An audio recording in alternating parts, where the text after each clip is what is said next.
RJD अभियोग उत्तर रखिछंती जंगल परिवेश और जलवायु परिवर्तन मंत्री गणेश राम सिंह खुंटिया कहिछंती चिलिका किपरि पुनरुद्धार करिबो सेथिपाई आमे चिंता करूछु। सेने आज आईआईटी भुवनेश्वर सह एमओयू होईछि। वन विभाग सब प्रकार चेष्टा करूछि। सरकार चेष्टा जारी रखिछंती। चेष्टा करूछु कि भली नदी समुद्र एवं हृदर प्रदूषण कमिबो।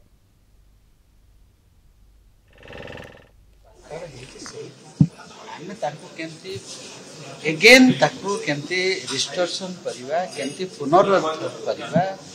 जल दूषित होची वायु दूषित होची बिकॉज आज काम पाखे जेतिकी परिवेश थिला जेतरे सृष्टि हला धीरे धीरे के नष्ट हो से नष्टटाको आमे ताकू पुनः रोपण करिवा रिस्टोरेशन करिवा।